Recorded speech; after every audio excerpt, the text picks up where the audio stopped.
The sun beat down on the dusty lot of Horizon Motors, where rows of gleaming trucks stood like soldiers at attention. Among them walked a man who looked nothing like the CEO whose face hung in the main office. Robert Chen, known to his board members as the hard-driving founder of the third-largest truck dealership chain in the country, had transformed himself into Bob, a middle-aged guy with a scruffy beard and baseball cap pulled low over his eyes. Day 3 undercover, he muttered to himself, adjusting the glasses he didn't actually need. The disguise felt silly, but necessary.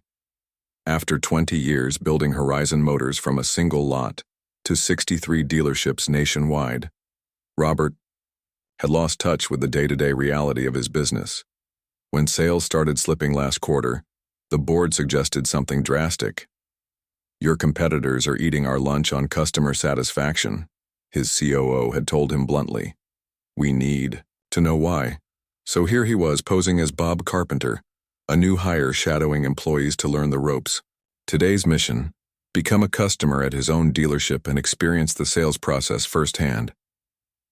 He walked past a row of mid-sized pickups, running his hand along a glossy red fender. Despite everything, he still loved these machines. His father had been a truck driver, hauling freight across state lines 6 days a week. Growing up, Robert had spent countless hours in the passenger seat of an old Ford, listening to his dad's stories and falling in love with the open road. "Need some help there, buddy?" A sales associate approached. Tom, according to his name tag. Young guy, maybe mid-20s, with an eager smile and a too-firm handshake. "Just looking," Robert said, playing his part. "Thinking about upgrading?" "My old clunker." "Well, you came to the right place." Tom's enthusiasm seemed genuine, at least. "What kind of work do you do? Construction? Landscaping?" "IT consultant," Robert improvised, using the cover story he'd prepared. "But I like camping. Hauling my gear up to the mountains when I can get away." Tom nodded knowingly. "Perfect. We've got some great options for weekend warriors. The Horizon Trailblazer might be just what you need. Good on gas, but still plenty of power." Robert suppressed a smile. The Trailblazer was his baby, the model he'd personally pushed the company to develop when everyone said the market was too crowded. He followed Tom toward a blue model at the end of the row, asking basic questions and watching how the young man responded. So far, not bad. Tom knew. The specs cold and didn't oversell. As they circled the truck, Robert noticed a woman at the next row over, clearly frustrated as another salesperson kept steering her toward larger, more expensive models than what she'd asked for. "I said my budget is firm," she insisted, loud, enough for Robert to overhear. "I don't need all these extras." The salesperson, Dave, a veteran Robert vaguely recognized from regional sales meetings, kept pushing. "Trust me, once you drive the Mountaineer, you'll forget all about the price. Let's just take it for a spin." Robert frowned. This was exactly the kind of pressure tactic he'd explicitly banned in training materials. He made a mental note as Tom continued his much more reasonable pitch. After 30 minutes of questions and a test drive, Robert decided to pull the trigger. "I'll take it," he said, enjoying the surprised look on Tom's face. Most customers didn't decide so quickly. "That's great," Tom beamed. "Let's go inside and sort out the paperwork." The fluorescent lighting of the dealership's interior made Robert blink as they entered. The showroom was busy for a Tuesday afternoon. A family with 2 kids climbed in and out of an SUV while a salesperson looked on. An older couple sat at a desk, signing papers. And at the financing counter stood the woman from outside, still looking unhappy as Dave pushed form after form toward her. "Jim's free," Tom said, pointing to a desk where a finance manager waved them over. "He'll take good care of you." The paperwork process started smoothly. Jim was efficient, explaining each form without rushing. Robert was starting to think his concerns had been overblown when he overheard Dave at the next desk. "So that brings your monthly payment to $650, Dave said to the increasingly agitated woman. "Just initial here." "That's $100 more than you quoted me outside," she protested. Dave shrugged. "Once we ran your credit and added the protection packages." "I didn't ask for any protection packages." Robert tensed, his hand freezing mid-signature on his own paperwork. This was definitely not how things were supposed to work.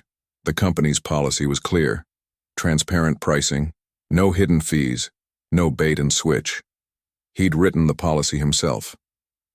"Everything okay?" Jim asked, noticing Robert's distraction.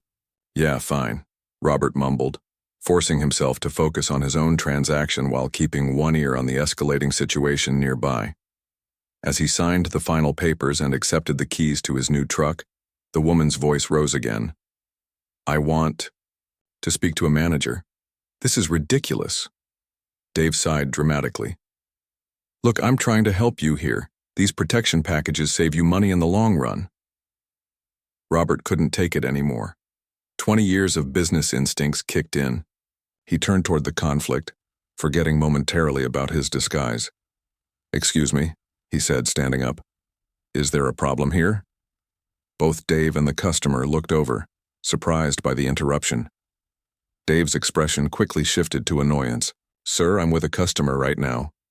"I can see that," Robert said evenly, "and it sounds like she's not happy with the terms you're offering." The woman nodded emphatically. He quoted one price outside, and now it's completely different. Dave's face reddened. "Sir, with all due respect, this doesn't concern you." Tom appeared at Robert's elbow, looking mortified. "Bob, maybe we should—" "Actually," Robert said, "I think it does concern me." His voice shifted slightly, the authority he'd been hiding beginning to surface. "It concerns everyone who shops here."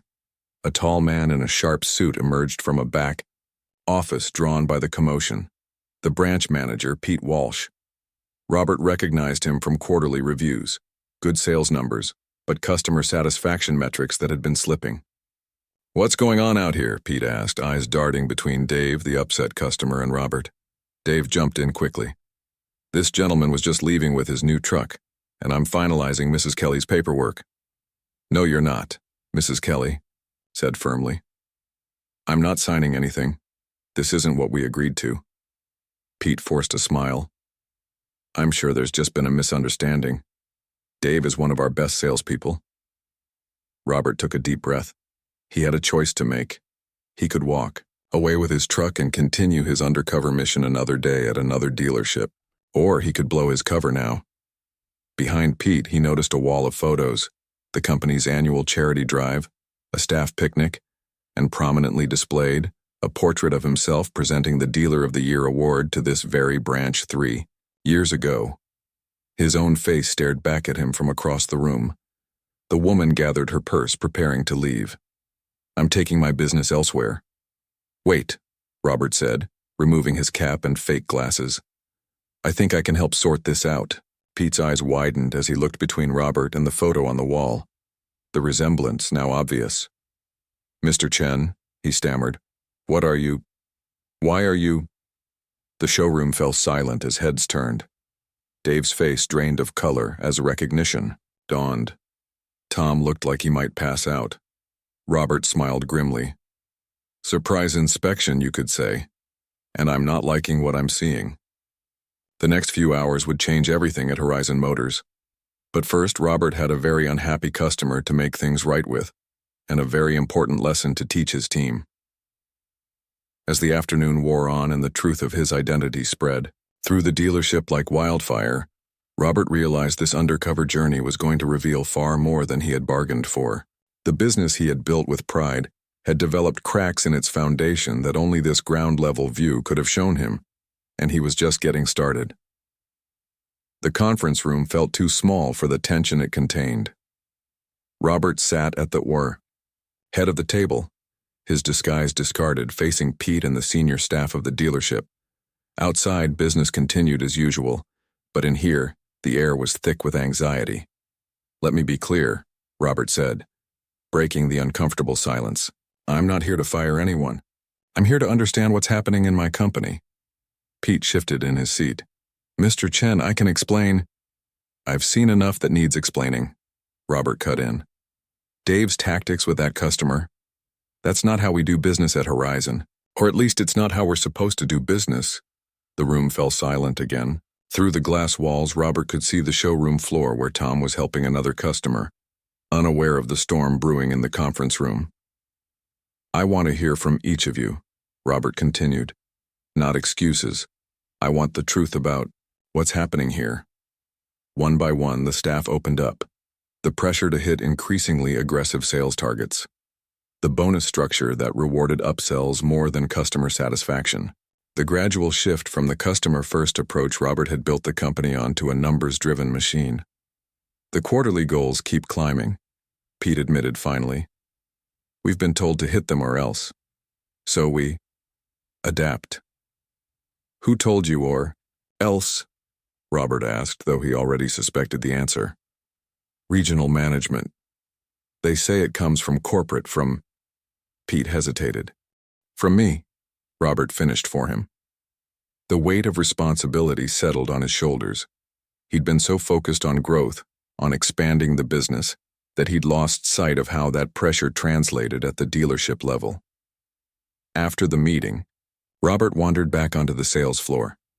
The afternoon rush had begun, with more customers filtering in after work.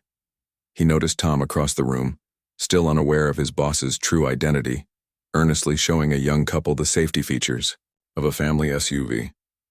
Robert approached quietly, listening from a distance. The safety rating is top of its class, Tom was saying. But honestly, if safety is your biggest concern and you're on a budget, the model one step down has all the same crash protection features. You'd just be giving up the premium sound system and some of the luxury touches. The couple exchanged relieved glances. That would really help with our budget, the woman said. Let me show you that one then, Tom replied, leading them to a more modest vehicle. Robert smiled. This was exactly the kind of integrity he'd hoped to build his company on.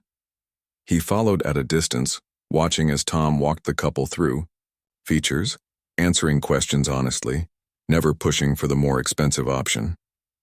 Later, as the couple sat down to start paperwork, Robert approached Tom. You're good at this, he said. Tom looked up, surprised to see his earlier customer still around. Oh, hey, Bob, thanks. Did everything go okay with your truck? Actually, Robert said, I need to talk to you about that. Got a minute? They stepped outside into the evening air, the lot illuminated now by overhead lights that cast long shadows between the rows of vehicles. I'm not really Bob, Robert began, and watched the confusion play across Tom's face as he explained his true identity. You're Robert Chen? Tom stammered. Like, the Robert Chen, the founder? The one and only, Robert confirmed with a small smile. And I've been watching how you work. You're exactly the kind of salesperson I want representing Horizon Motors. Tom's expression shifted from shock to something like pride, then quickly to concern. Am I in trouble for not recognizing you? Robert laughed. That was the whole point of the disguise. And no, you're not in trouble. Quite the opposite. As they talked, Robert learned Tom's story. Fresh out of college with student loans to pay, supporting his grandmother who had raised him. No formal sales training, just a natural honesty and a desire to help people find what they actually needed. I figure if I do right by them, they'll come back, you know? Tom explained. And they'll tell their friends. That's exactly how I built this business, Robert agreed. Somewhere along the way, we lost sight of that. The next morning, Robert arrived early, not bothering with the disguise anymore. Word had spread throughout the dealership about the undercover boss in their midst. He could feel the nervous energy as employees arrived, stealing glances his way. He'd spent half the night in his hotel room, reviewing company policies, sales targets, and bonus structures on his laptop. The more he dug, the more he realized how far Horizon had drifted from its founding principles. At 8:30, he gathered the entire staff before opening. Yesterday, I saw both the best and worst of what Horizon Motors has become, he began. And I take full responsibility for the problems. As we've grown, I've lost touch with what happens on the front lines. He outlined the changes that would start immediately. A revised bonus structure that prioritized customer satisfaction over upselling. Transparent pricing that would be honored from the first handshake to the final signature. And a direct line for any employee to report high-pressure tactics they witnessed. This isn't just about one dealership, he concluded. What I've learned here is going to change how all 63 Horizon locations operate. We're getting back to basics. The day unfolded with Robert observing openly now, watching customer interactions, sitting in on negotiations, even spending time in the service department where he discovered another set of issues with how warranty work was being handled.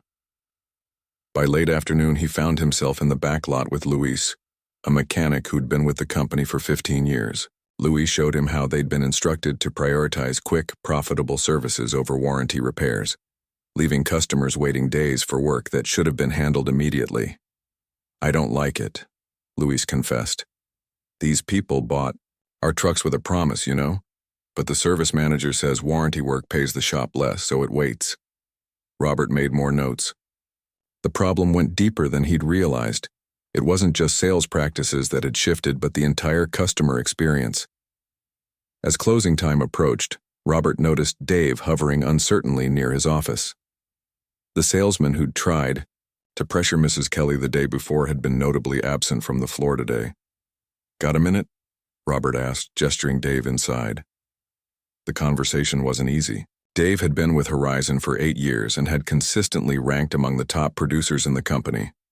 But his methods had evolved to prioritize his commission over customer needs. "The targets keep going up," Dave explained, echoing Pete's words from yesterday. "And if I don't hit them, someone else will take my spot. There are always hungry new guys ready to step in." "That's on me," Robert acknowledged. "We created a system that rewards the wrong behaviors. But Dave, you've got to decide if you can succeed in the new Horizon. Because we're changing, starting today." Dave looked down at his hands. "I used to sell differently. When I started, I was more like Tom out there. But you adapt to survive, you know?" "I know," Robert said. "And now we all need to adapt again. Back to what made this company special in the first place." That evening, after everyone had gone, Robert sat alone in Pete's office making calls to his executive team back at headquarters. The changes he wanted wouldn't be simple to implement across the entire company. There would be resistance, especially from those who'd thrived under the high-pressure system. His COO, Helen, was particularly concerned. "Robert, I understand what you experienced was troubling, but if we suddenly shift our sales approach company-wide, our numbers will take a hit. The board won't like it." "The board hired me to run this company according to my vision," Robert replied firmly. "And my vision was never about squeezing every last dollar from each customer at the expense of our reputation." After hanging up, he stared out at the empty showroom, thinking about his father. The old man had passed away just as Horizon was opening its 10th location. He'd been so proud of what his son had built. But would he be proud of what it had become? Robert pulled out his phone and pulled up a photo of the first Horizon Motors location, a small lot with just 20 trucks and a trailer that served as an office. He and his father stood in front of it, arms around each other's shoulders, grinning like they'd just conquered the world. In many ways, they had. From that humble start to a national chain had been an incredible journey. But somewhere along that road, Robert had lost his way. "Time to get back on track, Dad," he murmured to the photo. Tomorrow would bring the next phase of his undercover journey, the service department at another location across town. But tonight, he had plans to make and a company to rebuild, one dealership at a time. Dawn broke over the city as Robert pulled into the parking lot of Horizon Motors' downtown service center. This location was different from yesterday's dealership, smaller, focused exclusively on maintenance and repairs rather than sales. His disguise was back on, the beard, glasses, and baseball cap that transformed him from CEO to average Joe. This time, he'd added a touch more authenticity to his cover. The truck he'd purchased yesterday now sported a carefully crafted dent in the rear bumper, courtesy of a body shop that had owed him a favor and worked through the night. His mission today: experience the service department as a customer with a minor repair need. "You can do this," he muttered to himself as he parked. Yesterday's revelations had shaken him, but today was a new opportunity to learn. The service department generated nearly 40% of company profits, yet customer satisfaction scores here had been declining faster than sales. He grabbed his coffee and headed for the service entrance, where a small line had already formed despite the early hour. Working people dropping off vehicles before heading to their jobs. Robert took his place behind a tired-looking woman juggling car keys and a travel mug. "Morning rush," she commented with a thin smile. Always the same. Robert nodded. Yeah.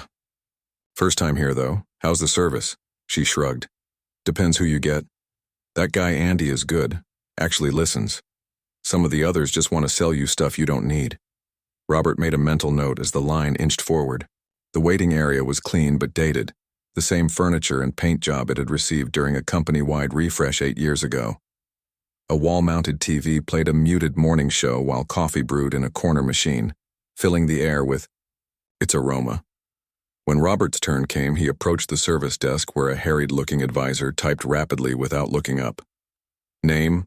The man asked, eyes still on his screen. Bob Carpenter, Robert replied, taking in the advisor's name tag. Greg.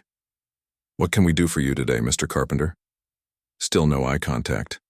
Got a dent in my rear bumper. Just bought the truck yesterday, actually. From your West Side location. That finally got Greg's attention. He looked up, eyes narrowing slightly. Yesterday? Did you file an insurance claim already? No, it's not that serious. Just wanted to get an estimate for the repair. Greg nodded, returning to his computer. We'll need to take a look.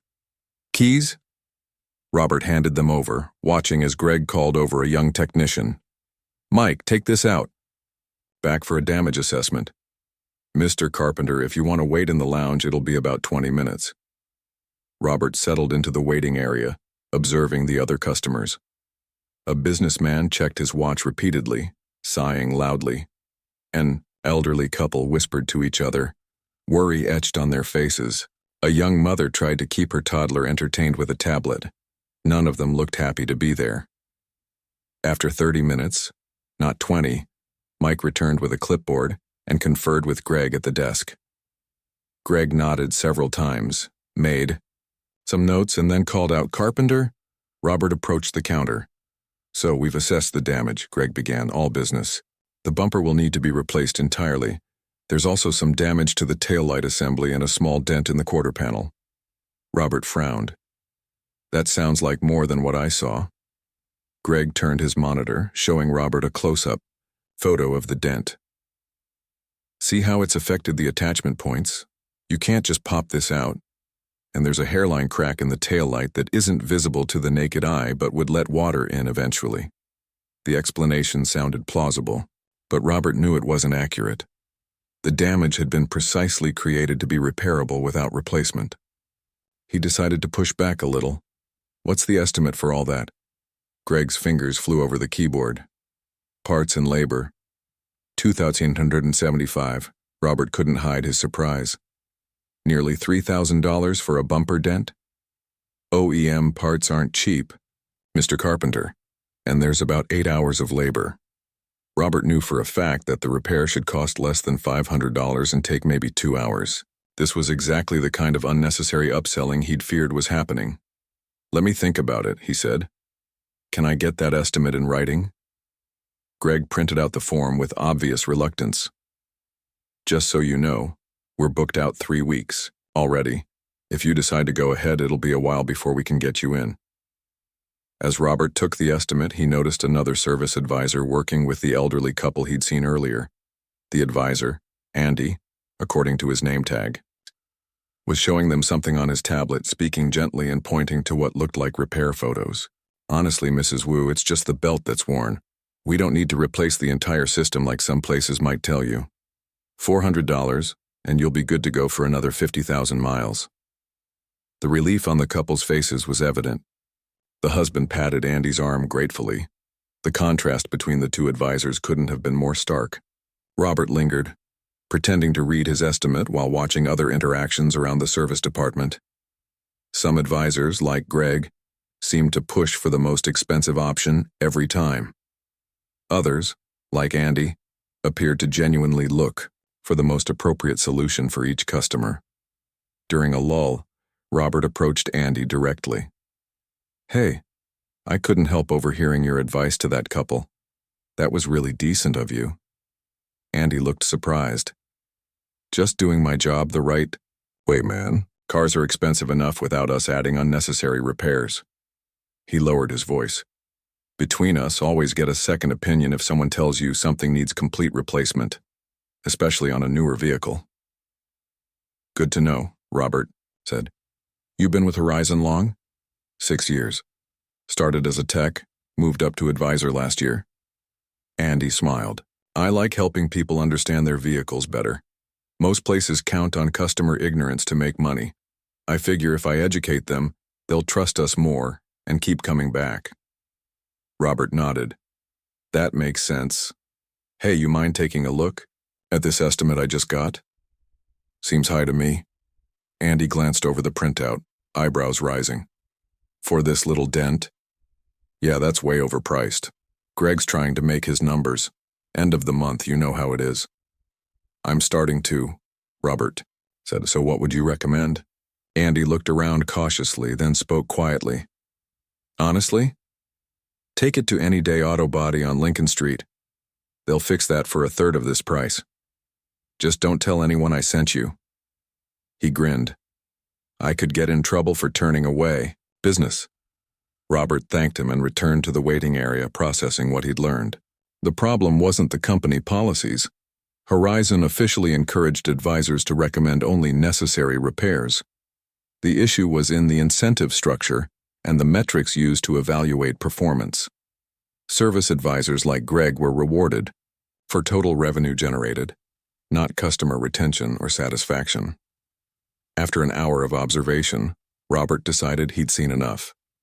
He approached the desk again, this time asking for the service manager. A middle-aged woman emerged from a back office, her face professionally pleasant. I'm Val, the service manager. How can I help you? Could we speak privately? Robert asked. In Val's cluttered office, Robert revealed his identity, watching her expression shift from polite interest to shock. Mr. Chen? I had no idea. We weren't told about any visit. That was the point, Robert said gently. I needed to see how things really work when the boss isn't around. Val's professional demeanor cracked slightly. And what did you see? A mixed bag. Some of your advisors, like Andy, are exactly what Horizon should stand for.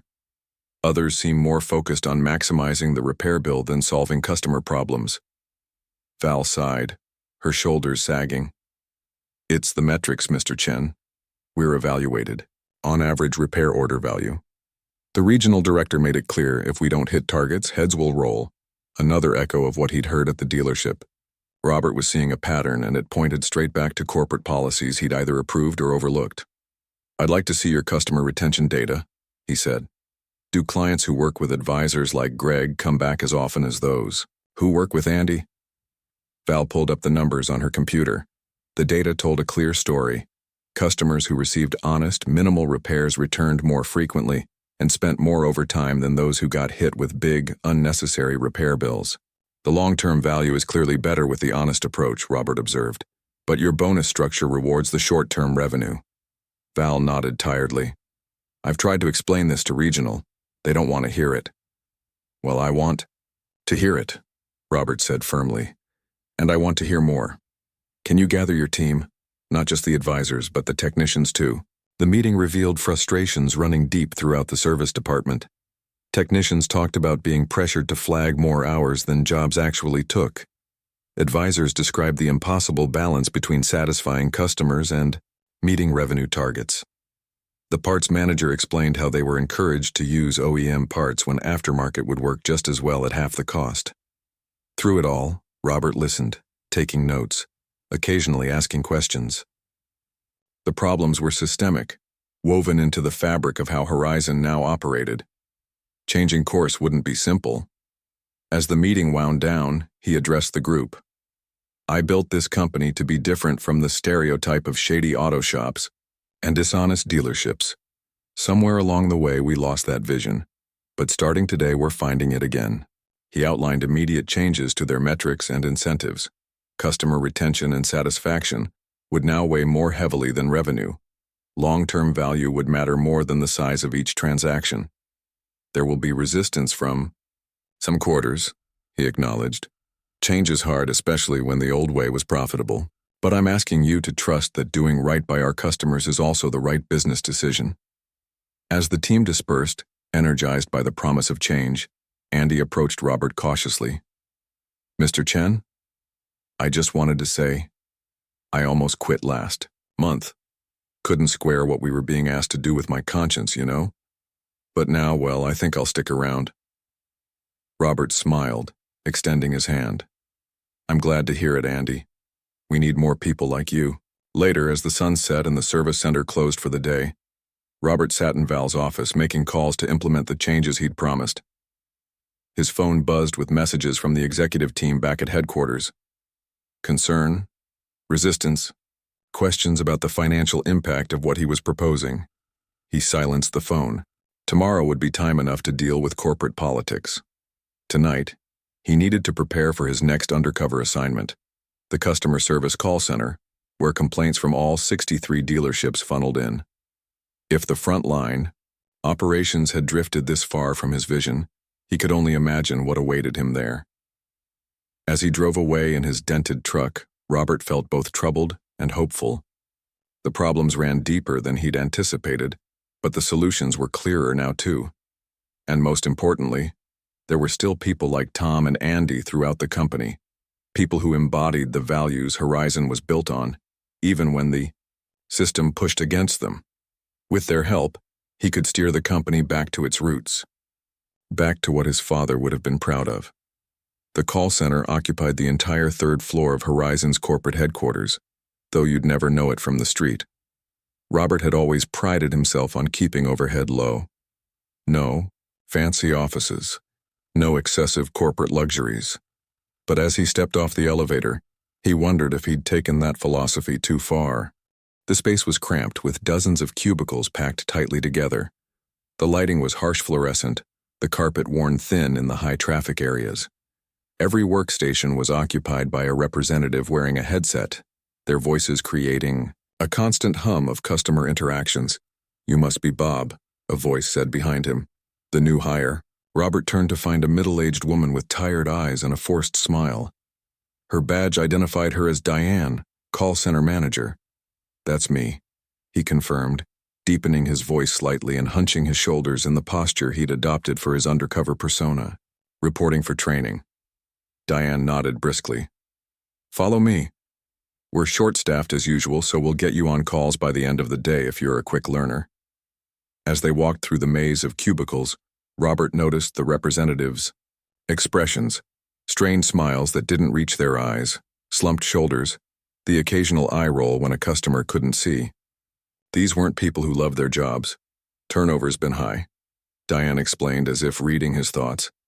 Average rep lasts about 8 months before burning out. We're always hiring. That was news to Robert. His quarterly reports showed call center staffing at healthy levels. Another discrepancy between the data he received and reality. Diane led him to a small conference room where 3 other new hires waited. A young man who introduced himself as Jack, fresh out of college. An older woman named Pat who'd been laid off from another customer service job. And a middle-aged man called Ray who'd moved to the area recently. Welcome to Horizon Motors Customer Care, Diane began, her tone suggesting she'd given this speech many times before. You'll be the voice of our company to customers who are often at their most frustrated. Your job is to resolve their issues while minimizing costs to the company. She emphasized that last part, Robert noticed. Not maximizing customer satisfaction, but minimizing company costs. The morning training covered the basics: how to use the call system, where to find vehicle information, warranty details. After lunch, they moved on to call scenarios. Let's role play, Diane suggested. Bob, you be the rep. I'll be a customer whose new truck has developed a rattling noise. Robert nodded, mentally preparing. He knew the company policies inside out. He'd written many of them. But he was curious how they were being implemented. Thank you for calling Horizon Motors. This is Bob. How can I help you today? He began. Diane launched into character immediately. Yeah, I bought a Horizon Trailblazer 3 weeks ago and there's this awful rattling coming from underneath. I need it fixed right away. I'm sorry to hear that, ma'am. That sounds frustrating. I'd be happy to help get this resolved for you. Could I get your name and the vehicle identification number? Diane provided fictional details, then pushed harder. Look, I need this fixed today. I use this truck for work. I completely understand, Robert said. Let me see what appointment options we have at your nearest service center. He turned to the computer as if looking up information, then continued. We can get you in tomorrow morning at 8 a.m. for a diagnostic. If it's covered under warranty, which it likely is for a new vehicle, the repair would be at no cost to you. Diane broke character, shaking her head. No. You need to verify if the customer has followed all maintenance requirements first. Any deviation voids the warranty. And don't promise no cost until you're certain it's covered. Robert frowned. But a 3-week-old truck would almost certainly be under warranty regardless of maintenance. Company policy, Diane said firmly. Always check for warranty exclusions before making promises. Now let me show you how to handle this properly. She demonstrated a much more defensive approach, asking multiple questions designed to find reasons why the warranty might not apply, suggesting the noise might be due to owner misuse, and offering an appointment several days out, rather than the next day. The goal is to manage expectations, she explained. If they come in expecting everything to be covered and then get hit with a bill, they'll be even more upset. Robert nodded, but internally he was troubled. The policy was supposed to be customer first, giving the benefit of the doubt on warranty claims unless there was clear evidence of misuse. This defensive posture was the opposite of what he'd intended. The afternoon continued with more scenarios, each revealing similar disconnects between the policies as Robert had created them and how they were actually being implemented. By the end of the day, his concern had deepened into alarm. As training wrapped up, Diane informed them they'd be shadowing experienced representatives tomorrow before taking calls on their own the following day. Any questions before we finish? She asked. Just one, Robert said. What's our main goal when handling customer calls? What does success look like? Diane didn't hesitate. Keeping call times under 4 minutes, resolving issues without escalation to management, and minimizing warranty and goodwill costs. The metrics are clear. Every authorized repair comes out of our budget. What about customer satisfaction? Pat asked. Diane's smile tightened. Of course we want satisfied customers, but let's be realistic. People calling in already have problems. Our job is damage control, not making friends.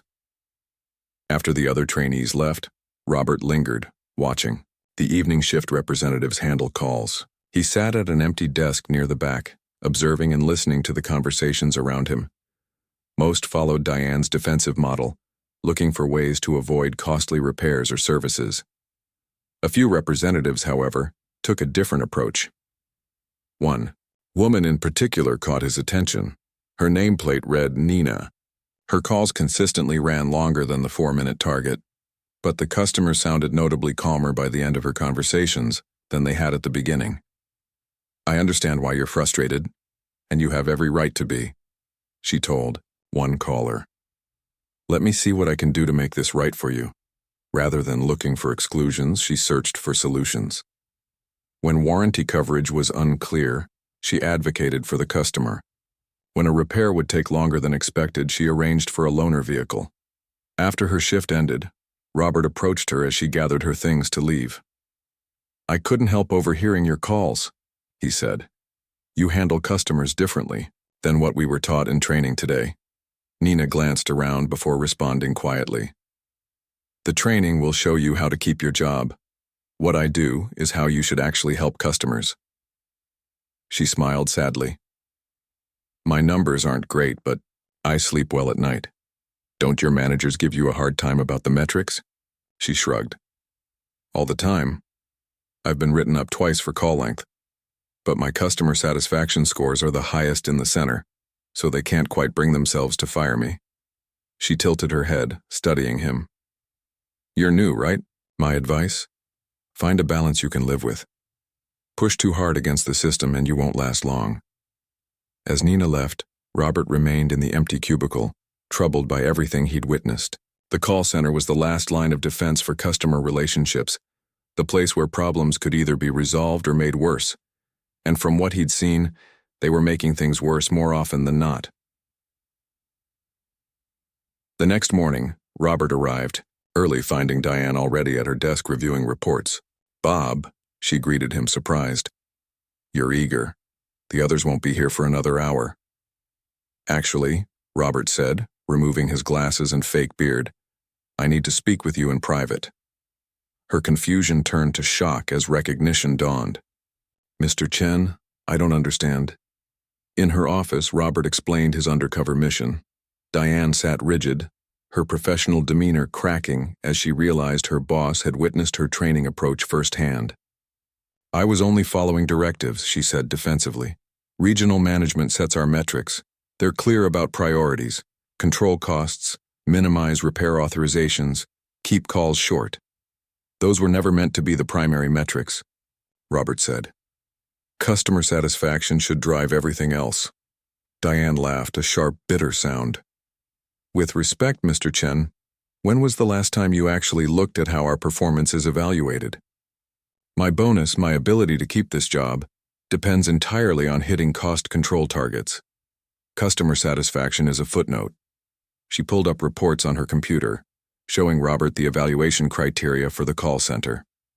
Sure enough, cost control accounted for 70% of their performance score, call volume for 20%, and customer satisfaction just 10%.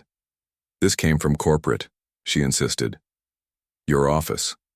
Robert stared at the screen, recognizing the format of the report but not the content.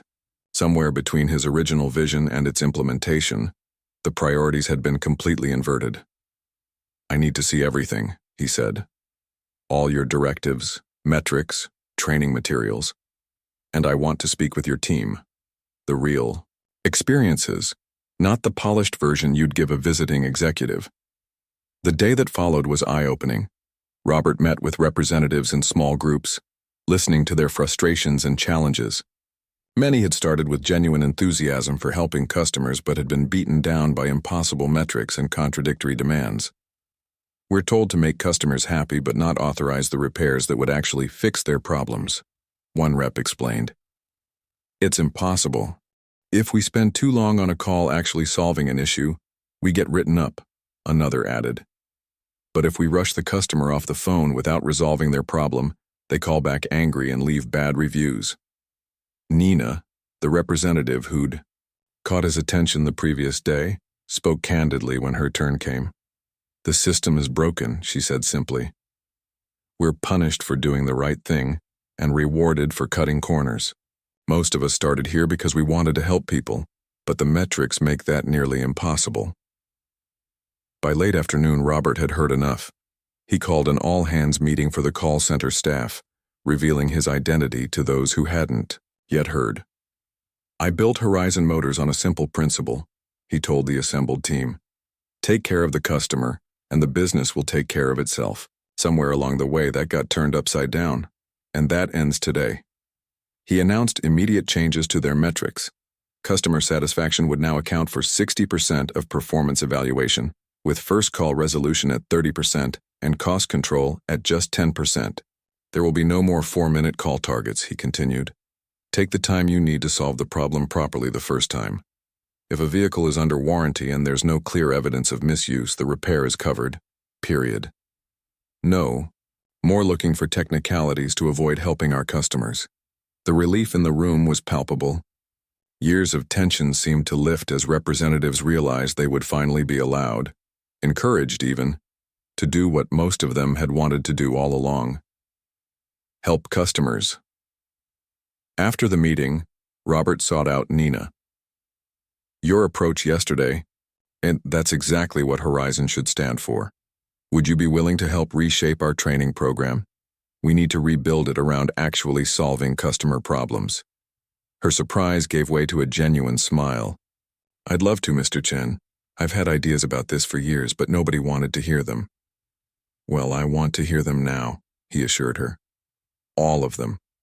That evening, as the call center emptied for the day, Robert sat alone in Diane's office, reviewing more reports and preparing for the difficult conversations awaiting him at corporate headquarters.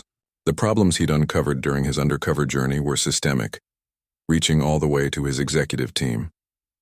Tomorrow, he would need to confront the very people he'd trusted to implement his vision, people who had instead allowed Horizon Motors to drift so far from its founding principles.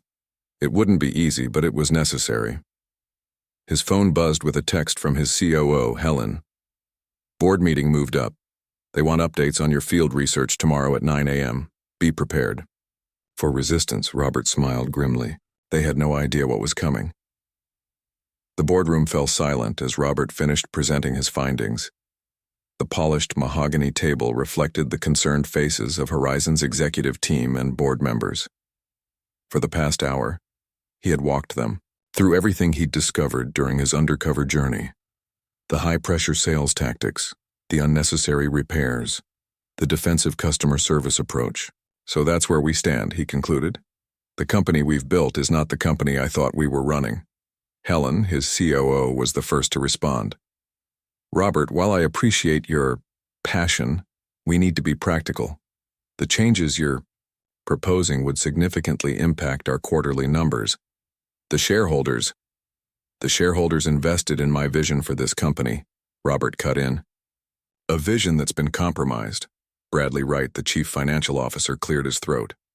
With all due respect, Robert, your vision has evolved as we've grown. We've delivered consistent profit increases for 15 consecutive quarters. That doesn't happen by accident. No, Robert agreed. It happens by cutting corners, by prioritizing short-term gains over long-term customer relationships, by forgetting what made Horizon special in the first place. Several board members exchanged glances. Jeffrey Mercer, the longest-serving among them, leaned forward. I've been here since you were operating out of that trailer, Robert. I believe in what you built. But the reality is we're a publicly traded company now. We have responsibilities to our investors. And to our customers, Robert insisted. To our employees. To the principles this company was founded on. The debate continued, growing heated at times. The executive team presented data showing how the current metrics had driven growth. Robert countered with evidence of declining customer retention and employee satisfaction. Your growth is a house of cards, he argued. We're gaining new customers through marketing but losing existing ones through poor service. That's not sustainable. After 2 hours, it became clear they were at an impasse. Half the board supported Robert's proposed changes, seeing the long-term vision. The other half, led by Bradley, feared the immediate financial impact. We need to vote, Bradley finally said. This is too significant to be decided unilaterally. Robert stood, his expression resolute. Before you vote, there's something you should see. He opened the boardroom door and invited in several people who had been waiting outside. Tom from the dealership, Andy from service, Nina from the call center, and several others he'd met during his undercover experience. These are the people who make Horizon work, Robert said. Not the metrics, not the spreadsheets, these people. And I'd like you to hear directly from them. One by one, they shared their experiences. The pressure to hit impossible targets, the conflict between company policies and customer needs, the frustration of knowing they could do better if only the system allowed it. Tom spoke of customers who left the dealership feeling misled. Andy described turning people away to independent shops because he couldn't, in good conscience, recommend the excessive repairs his managers pushed. Nina explained how the call center's defensive posture turned solvable problems into lost customers. When they finished, the room was silent. Even Bradley looked troubled. Thank you all, Robert said, dismissing the employees. Once they had left, he turned back to the board. Now you've heard from the front lines. These aren't anecdotes I've cherry-picked. This is the reality of what our metrics and policies have created. Jeffrey Mercer nodded slowly. I think we need to reconsider our position. The vote that followed wasn't unanimous, but it was decisive. The board authorized Robert to implement his proposed changes, with quarterly reviews to monitor their impact. As the meeting adjourned, Helen lingered behind. You took a big risk, she said. Going undercover, bringing those employees in today. Sometimes, you need to shake things up to get back on track, Robert replied. I should have seen what was happening, she admitted. I was too focused on the numbers. We all were, Robert acknowledged, but now we have a chance to fix it. The weeks that followed brought sweeping changes across Horizon Motors. New metrics were implemented that prioritized customer satisfaction and retention over short-term revenue. Sales tactics shifted from high pressure to consultative. Service. Departments were instructed to recommend only necessary repairs. The call center was restructured to focus on problem resolution rather than cost control. As expected, the initial financial impact was challenging. The first quarter under the new approach showed a 15% drop in profits. Bradley pointed to the numbers with an "I told you so" expression during the next board meeting. "This is just the beginning," Robert cautioned. "We're investing in our future." By the second quarter, something interesting began to happen. While overall revenue remained slightly below previous levels, customer retention improved dramatically. The cost of acquiring new customers dropped as word-of-mouth recommendations increased. Employee turnover decreased, reducing training costs and improving service quality. 6 months after his undercover journey, Robert visited the West Side dealership where it had all started. The atmosphere was noticeably different, more relaxed, more genuine. Pete, the manager who had been so defensive initially, greeted him warmly. "The changes were rough at first," Pete admitted as they walked the showroom floor. "Dave left, said he couldn't work in the new system. But honestly, we're doing better without the high-pressure tactics." "And Tom?" Robert asked. Pete smiled.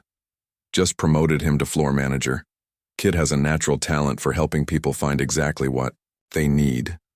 Later that day, Robert visited the service center. Luis, the veteran mechanic, showed him how the revised approach was working. "We fix what needs fixing," he said simply. "No more, no less. And you know what? Customers come back more often for regular maintenance because they trust us now." Andy had been promoted too, now leading a team of service advisors trained to prioritize honest assessments over upselling. The call center transformation had been perhaps the most dramatic. Under Nina's guidance as the newly appointed training manager, representatives were now empowered to actually solve problems rather than defend against them. Call times had increased, but repeat calls had dropped by nearly 60%. Overall customer satisfaction scores had risen to their highest levels in 5 years.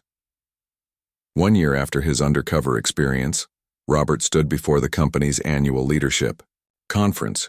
Over 200 managers from all 63 dealerships gathered in one room. The financial results were now speaking for themselves. While quarterly profits had initially dipped, they had rebounded to exceed previous levels. More importantly, customer retention and employee satisfaction had soared. "A year ago, I discovered that Horizon Motors had lost its way," Robert told the assembled managers. "We'd become so focused on growth that we forgot what made us special in the first place." He gestured to a large screen behind him which displayed a photo of that first small lot with the trailer office, the place where he and his father had started it all. "My dad taught me something important about business," he continued. He said, "Take care of people first and the money will follow." For a while we got that backwards. We put money first and assumed people would follow. He clicked to the next slide, a graph showing the company's improved metrics across all departments. But when we refocused on taking care of our customers and our employees, something remarkable happened. The money followed, just like my dad said it would. And it's more sustainable this time, built on relationships and trust rather than pressure and upselling. In the audience, he could see the faces of those who had been part of his journey: Tom, Andy, Nina, Luis, and many others who had embraced the changes and helped implement them across the company. "I learned more in my week undercover than in the previous 5 years in my office," Robert admitted. "I learned that our frontline employees know our customers better than any executive ever could. I learned that the right people will do the right thing if the system allows them to.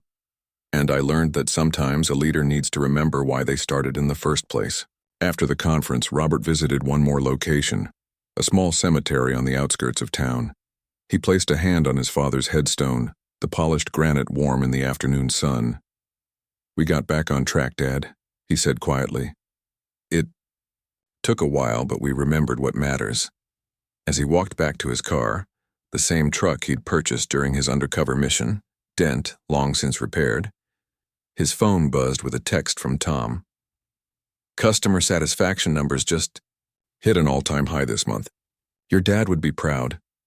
Robert smiled. The journey wasn't over. Maintaining the right culture would require constant vigilance. There would always be pressure to boost short-term numbers at the expense of long-term relationships. But now, everyone at Horizon Motors understood what truly mattered. The company had found its way back to its roots, and Robert had remembered why he built it in the first place, not just to sell trucks but to take care of people along the way. As he drove away from the cemetery, he passed a Horizon Motors billboard with the company's new slogan, "We're in it for the long haul." It wasn't just marketing, it was a promise, to customers, to employees, and to the legacy his father had helped him build. The undercover boss had discovered the truth about his company, and in doing so, had rediscovered its heart. Back at headquarters the next morning, Robert walked through the offices with a renewed sense of purpose. Employees greeted him with genuine smiles rather than nervous deference. The atmosphere had shifted from tension to collaboration. In the lobby, a new display case held photographs documenting the company's journey, from that first small lot to the nationwide operation it had become. But now, alongside the growth metrics and expansion milestones, there were stories of exceptional customer service, of employees going above and beyond, of the values that made Horizon special. "Morning, Mr. Chen," called the receptionist as he passed. "There's someone waiting to see you." Robert turned, surprised to find Mrs. Kelly, the customer whose frustration had first exposed the problems at the West Side dealership a year ago. "Mrs. Kelly," he greeted her. "This is unexpected." She smiled. "I wanted to come by personally. After everything that happened with my truck purchase last year, I never thought I'd do business with Horizon again." "I wouldn't blame you," Robert admitted. "But yesterday I brought my truck in for service at your downtown location. The experience was completely different. The advisor, Andy I think his name was, he was honest, helpful, didn't try to sell me anything I didn't need."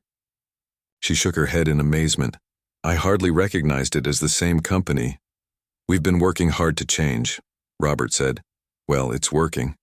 I just bought a second vehicle from Pete's dealership for my husband, and I've told all my friends about the new Horizon Motors." After Mrs. Kelly left, Robert stood in the lobby a moment longer, looking at the company timeline on the wall. Perhaps the most important milestone wasn't the opening of the 10th dealership or going public or hitting revenue targets. Perhaps it was the day a CEO remembered why he started the business in the first place and found his way back to that vision. The undercover journey had changed everything, not just for Horizon Motors, but for Robert himself. He had reconnected with the heart of his company by stepping out of the executive suite and into the shoes of both employees and customers. The perspective had been invaluable, humbling, challenging, and ultimately transformative. As he headed to his office, Robert made a mental note to schedule another undercover visit soon. Not because he expected to find problems this time, but because he never wanted to lose touch again with the reality of the business he had built. The business his father had helped him dream into existence all those years ago, selling trucks from a small lot with nothing but a trailer for an office and a passion for doing things the right way. Some lessons once learned were worth remembering every day.